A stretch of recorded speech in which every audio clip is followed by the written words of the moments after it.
राहुल गांधी ने जरूर इशारा किया अपने भाषण में।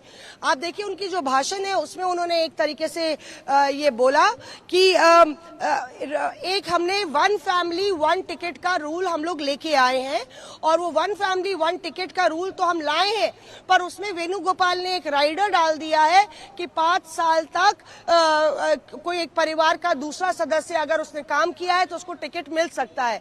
तो कहीं ना कहीं राहुल गांधी इशारा कर रहे थे कि ये राइडर जो डाला है, कैविएट उन्होंने शब्द का इस्तेमाल किया, पर उनका ये मानना है कि एक परिवार से बहुत सारे लोग, 4-5 लोग जो अक्सर होता है, वो चुनावी प्रक्रिया में और इलेक्शन में टिकट ना मांगे। तो राहुल गांधी इस बात को लेकर अड़े हुए हैं और यहीं से ये सवाल पैदा होता है और ये कयासबाजी पैदा होती है कि राहुल गांधी शायद अध्यक्ष पद का चुनाव ना लड़े। वो ये मैसेज देना चाहते हैं कि हर बार मीडिया में भी चर्चा सिर्फ पद और पोस्ट की होती है, ये भी उन्होंने अपने भाषण में बोला, और नेता सिर्फ पोस्ट को लेके पार्टी में और आंतरिक इंटरनली पार्टी में क्या हो रहा है उसको लेके उलझे रहते हैं। उनको चिंता नहीं है कि बाहर क्या हो रहा है और हम आगे कैसे लड़ेंगे। तो ये कहीं मैसेज देने के लिए, क्योंकि इसमें बहुत बड़ा मैसेज था, शायद ये मैसेज देने के लिए हो सकता है राहुल गांधी खुद चुनाव न लड़के वो किसी और नेता को वो चुनाव लड़ाए। तो ऐसे में वो कॉन्टेस्ट भी हो सकता है। पर अभी मैंने बहुत सारे नेताओं से बात की है और कई नेता ये बात कह रहे हैं कि राहुल गांधी अब भी तैयार नहीं है अध्यक्ष का चुनाव लड़ने के लिए। मौसमी, एक और बड़ा सवाल ये था कि राहुल गांधी ने अपने संबोधन में भी कहा कि हमारी पार्टी में तो बोलने का अधिकार है, इस तरह की आपने चर्चाएं कहीं और पार्टी में, किसी और पार्टी में कहां देखी होगी। लेकिन सवाल यह है कि नेतृत्व परिवर्तन की मांग बहुत सारे लीडर्स कह रहे थे कि लीडरशिप को बदला जाना चाहिए, चाहे G23 हो और दूसरे लीडर्स हो। पीके ने भी, प्रशांत किशोर ने भी यही बात कही थी। क्या नेतृत्व परिवर्तन की बात वहां पर उठी, क्या उस पर चर्चा हुई?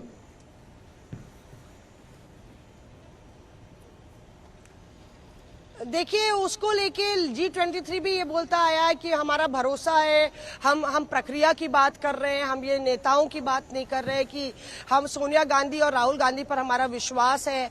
कहीं ना कहीं कांग्रेस को गांधी परिवार की उतनी ही जरूरत है जितनी गांधी परिवार को कांग्रेस की है। एक चेहरे, कांग्रेस को आदत हो गई है कि गांधी परिवार जो नाम है उसके सहारे वो अपनी सियासत उसके इर्द गिर्द चलाए, और यही वजह है कि अभी जब लगातार विश्वसनीयता का सवाल उठ रहा है, राहुल गांधी चुनाव हारे 2019 में, उसके बाद गांधी परिवार की विश्वसनीयता पर लगातार विपक्षी दल सवाल उठा रहे थे। तो कहीं ना कहीं कांग्रेस ऐसी बिना दिशाहीन स्थिति में नजर आई, धरातल पर नजर आई, और लगातार वो 19 से लेके 22 तक आप देखिए कि कांग्रेस का मोराल लगातार डाउन होता रहा। तो ये नेतृत्व परिवर्तन होने वाला है कांग्रेस में। क्या सोनिया गांधी बरकरार रहेंगी बतौर अध्यक्ष, ये सब सवाल पॉलिटिकली मोटिवेटेड। फिर जब ये सवाल बने हुए हैं, इन सवालों के जवाब वहां चर्चा में नहीं मिले हैं, ऐसे में 2024 में फिर कैसे क्लैरिटी मिलेगी? 2024 में फिर जो सवाल बीजेपी अभी भी दाग रहे हैं वो तो 24 में भी दागेगी। 2024 के लिए क्या प्लानिंग की गई इसमें? देखिए 2024 के लिए अगर आप देखें तो सोनिया गांधी ने ऐलान किया था कि एक टास्क फोर्स बनी है, और वो टास्क फोर्स अगले 2-3 दिन में जो प्रपोजल्स आए हैं या जो डिक्लेरेशन है उसको अमल करेगी और वो आगे का खाका तय करेगा। तो जो मुख्य आरोप विपक्षी दलों के, भाजपा के भी लगते हैं, उसको एड्रेस करने की कोशिश कांग्रेस ने की है या करती दिखना चाहिए। जिस तरह से हमने एक फैमिली एक टिकट की बात की, दूसरा था कि आप देखिए कि कई, रणदीप सुरजेवाला 7-8 साल से मीडिया चेयरपर्सन है, कई नेता ऐसे हैं जो 3 दशक से महासचिव बने आ रहे हैं। वो महासचिव के तौर पे चुनाव उन्होंने लड़ाया, प्रदेश में इंचार्ज रहे और हराया भी, फिर भी वो लगातार जो 10 जनपद का सर्कल है या 12 तुगलक लेन का सर्कल है उसमें बरकरार है, खराब परफॉर्मेंसेस के बावजूद। राहुल गांधी की टीम के ऐसे कई नेता हैं जिनका परफॉर्मेंस बहुत खराब रहा है, चुनाव हारे हैं, जैसे कि भंवर जितेंद्र सिंह देख लीजिए, तो असम के इंचार्ज थे, उससे पहले उड़ीसा के इंचार्ज थे, और कांग्रेस का परफॉर्मेंस बहुत खराब रहा, फिर भी वो उत्तर प्रदेश के पैनल इलेक्शन कमेटी के हेड थे। तो उस तरह से तब जब राहुल गांधी इस तरह की अपॉइंटमेंट्स करते हैं उसको लेके G23 को समस्या थी। और अब एक रूल आया है कि एक व्यक्ति एक पद पे 5 साल तक ही रहेगा, उसके बाद 3 साल उसको इंतजार करना पड़ेगा। ये रूल बहुत लोग को प्रभावित कर सकता है। दूसरा जो अहम बात है कि एक बासीपन आ गया था कांग्रेस में, कुछ नयापन नहीं था।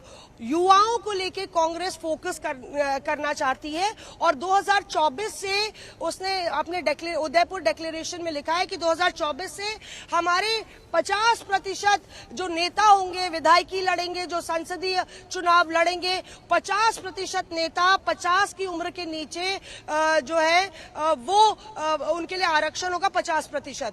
तो ये एक कदम कहा जा रहा है कि वो कांग्रेस का जो इमेज मेकओवर है वो कॉस्मेटिक नहीं है। उनका कहना है कि रियल है और जमीन पर नजर आएगा। और एक और पॉइंट है मौसमी, बीजेपी का हिंदुत्व कार्ड ऐसा चला है कि वो राज्य भर में जहां पर चुनाव लड़ रहे हैं वहां पर जीत रहे हैं। बीजेपी के इस हिंदुत्व की कार्ड पर क्या चर्चा हुई? क्या सॉफ्ट हिंदुत्व पर चर्चा हुई?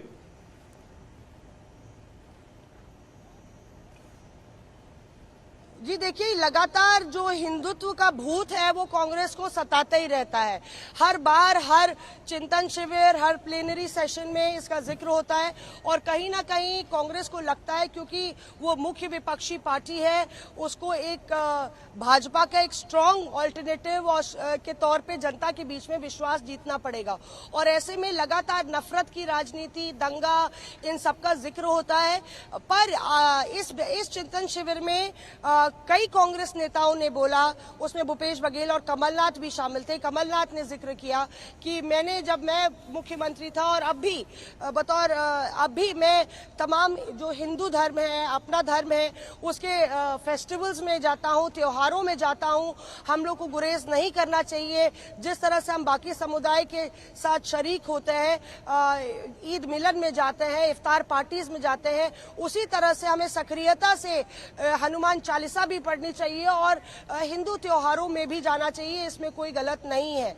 क्यों दूसरी तरफ भूपेश बघेल ने भी कहा कि मैं ये लगातार कर रहा हूं अपने प्रदेश में और यही वजह है कि भाजपा को ध्रुवीकरण का या सांप्रदायिक माहौल बिगाड़ने का मौका नहीं मिला है, क्योंकि मैं ये लगातार करता हूं। सॉफ्ट हिंदुत्व पर जोर इन दोनों नेताओं ने दिया। हालांकि उसका जिक्र आप देखिए नहीं था, पर अभी हम जहां खड़े हैं ये बानेश्वर धाम है और ये राहुल गांधी आज जब उन्होंने यहाँ पे आदिवासी इलाके में रैली की है राजस्थान के, तो उससे पहले वो बानेश्वर धाम के 4 शिव मंदिर, ब्रह्मा मंदिर, हरि मंदिर, वाल्मीकि मंदिर, चारों मंदिर में गए वो और उसके बाद मत्था टेक के वो यहाँ पे सियासी सभा करते हैं।